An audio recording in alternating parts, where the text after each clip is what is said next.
Are you familiar with black locust medicine?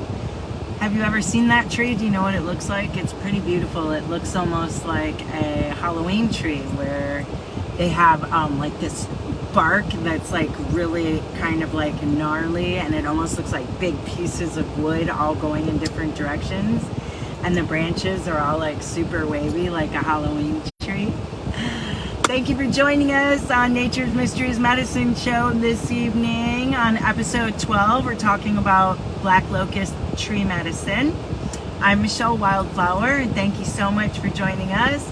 We're streaming live tonight from my car because I'm on the road, and I was afraid that if I kept driving, I might lose service. So I just pulled over for a second so that we could do this episode. I have my dog Boo in the car with me. And let's get started. So, like I said, black locust is a beautiful tree. It's kind of got a bad rap, you know. It's like people say that black locust is an invasive species, and it actually isn't. It's actually a first aid tree. It's like a soil responder. It helps to repair damaged soils.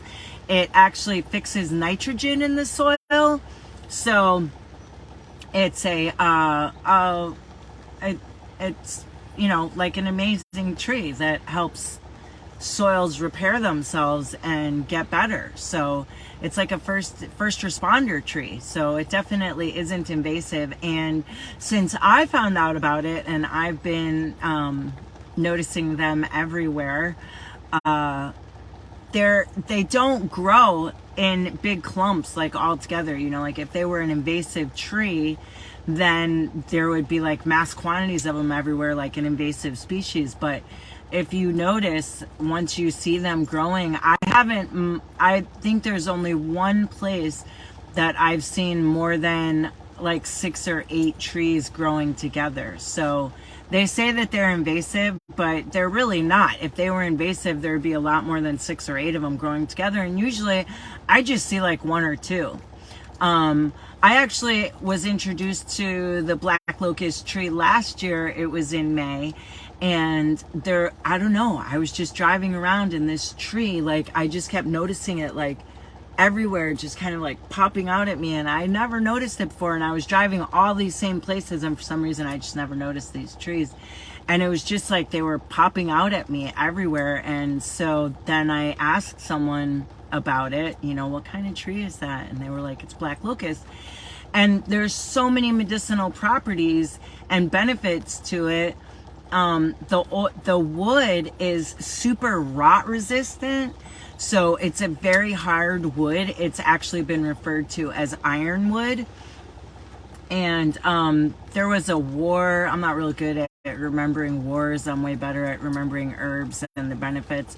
But there was a war where they were fighting on ships, and one of the ships had nails that were made out of black locust tree, and the other ships had their nails made out of oak.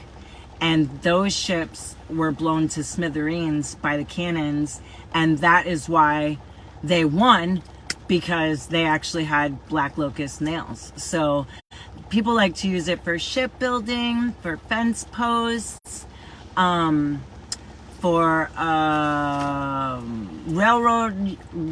railroad ties. It can resist rot for like 100 years. And like especially in the soil, like it's able to resist rot when it's coming in contact with soil, which is, you know, a lot of woods can't do that. So that's one of the amazing properties of it, is that it's so hard, and that benefit. It's also good fuel. It burns real hot, but it does spark a lot. So that's just something to be aware of if you were, you know, someone that was going to be hanging out around the fire, and you had children around or something, you just might want to have them back up. But like so many parts of the tree are medicinal. The bark is medicinal. The bark of the roots are medicinal. The flowers are medicinal. The seed pods are medicinal. The seeds in the seed pods are medicinal. The leaves, I mean, like, it's such an amazing tree. I love it so much. So if you made an infusion out of the flowers, they're actually, excuse me, they're actually antispasmodic, diuretic, emollient properties they have, laxative. They're really good at purging the body and expelling waste from the body. The inside of the bark and the root bark is really good for that. It's used as a purgative and a stimulant and an energizer. The flowers used to be soaked in wine and taken for anemia. You could cook the flowers for eye problems. If you're having any kind of eye problems, they used to do that. It has anti-tumor properties, and they have found that it's a compound called benzoate. Okay, benzoate.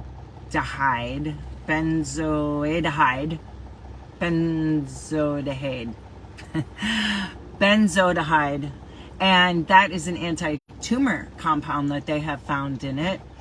And you could actually chew the root bark to induce vomiting. You know, like say if someone ate poison or something like that and you wanted to induce vomiting. Or you could hold it in your mouth to relieve toothaches.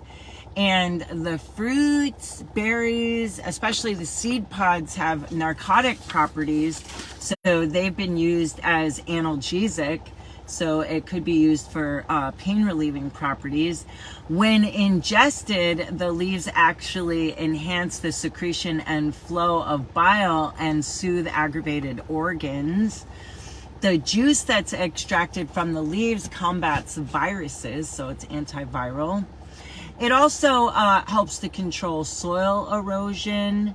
You could use its bark for dye. It makes kind of like a yellowish dye. And like I said, it's good firework.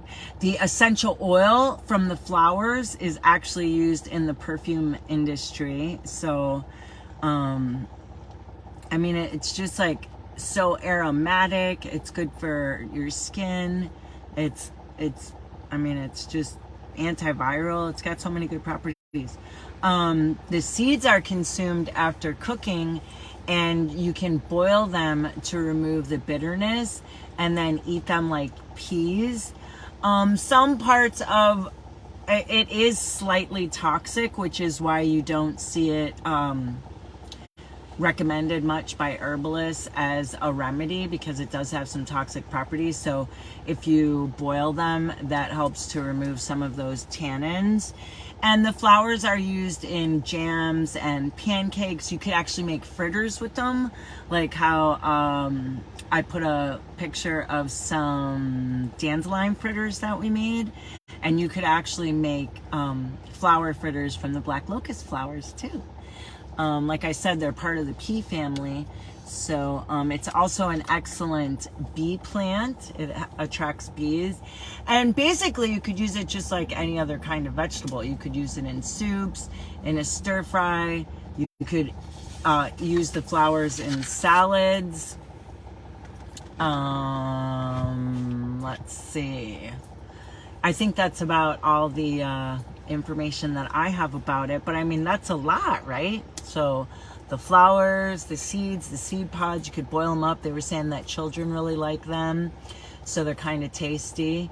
And, you know, it's got magical properties to it too that you should check out sometime. That's not for this episode now, because we're talking about tree medicine, not tree magic. But maybe on the Wildflower Woo Woo show, we will talk about some tree magic. That would be cool.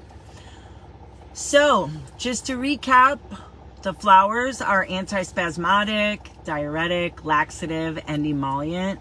So you could use it for any kind of skin conditions or any kind of spasms, fighting viruses, and they're just wicked beautiful. You know, they're just the way that they grow.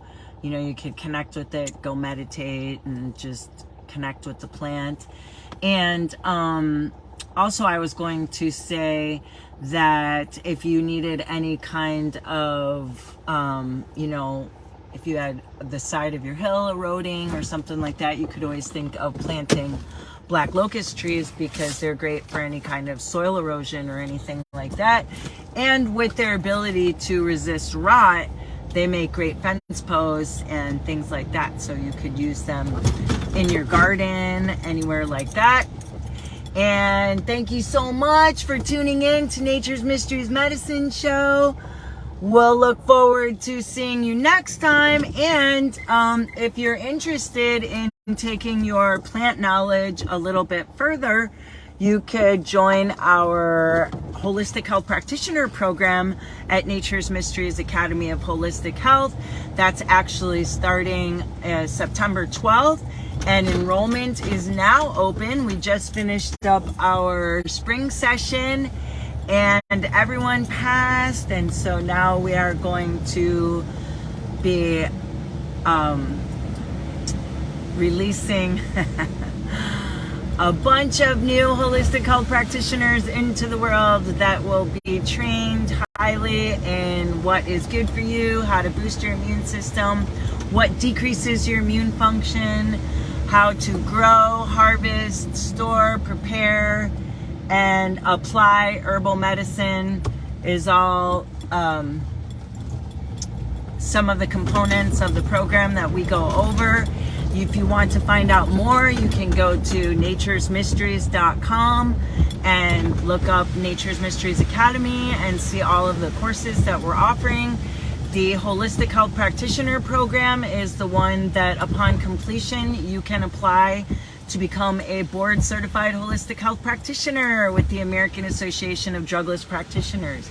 So if that's something that interests you, sign up today at naturesmysteries.com. Like I said, that course will be beginning September 12th, and we'll be meeting 1 day a week on Tuesdays for 12 weeks.